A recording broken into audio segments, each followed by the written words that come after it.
আসসালামু আলাইকুম ওয়া রাহমাতুল্লাহ। পিছনে আরবি হলো দুটা। পিছনে বোঝাতে দুটি আরবি ব্যবহৃত হয়, একটি হলো খালফুন এবং একটি হলো ওয়ারাউন। একটি হলো খালফুন এবং আরেকটি হলো ওয়ারাউন। খালফুনটা হলো এমন পিছনে যেটা সহজেই দেখা যায়, দৃষ্টিগোচর, যেমন আল জিদারু খালফি, আল জিদারু খালফি, আমার পিছনে দেয়াল আছে, আল জিদারু খালফি। কিন্তু ওয়ারাউন এমন পিছনে যেটা দেখা যায় না, যেমন ইবনি ওয়ারা আল জিদার, ইবনি ওয়ারা আল জিদার, আমার ছেলে এই ওয়ালের পিছনে, এই দেওয়ালের পিছনে আমার ছেলে, ইবনি ওয়ারা আল জিদার, অথবা ইবনি ওয়ারাই, আমার ছেলে আমার পিছনে, কিন্তু ওকে কিন্তু দেখতে পাচ্ছি না।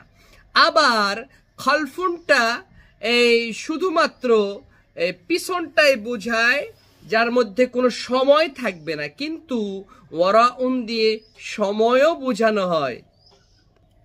যেমনটি আল্লাহ তাআলা কোরআনে বলেন, কোরআনে কারিমে বলেন, ওয়ায়াযারুনা ওয়ারাআহুম ইয়াওমান সাকিলা, ওয়ায়াযারুনা ওয়ারাআহুম ইয়াওমান সাকিলা। এখানে ওয়ারাউন দিয়ে বোঝানো হচ্ছে যে সামনের দিনে, যেটা ইয়াউমুল কিয়ামা, সময় বোঝানো হয়েছে। আবার ওয়ারাউন দিয়ে সামনের দিকটাও বোঝানো হয়, ওয়ারাউন দিয়ে সামনের দিকটিও বোঝানো হয়, কিন্তু খালফুন দিয়ে কখনো সামনের দিক বোঝানো হয় না। যেমনটি কোরআনে আল্লাহ তাআলা সূরা কাহফের মধ্যে বর্ণনা করেন, ওয়া কানা ওয়ারাআহুম মালিকুন ইয়াখুযু কুল্লা সাফিনাতিন গাসবা, ওয়া কানা ওয়ারাআহুম, আর তাদের সামনে ছিল মালিকুন, এমন রাজা।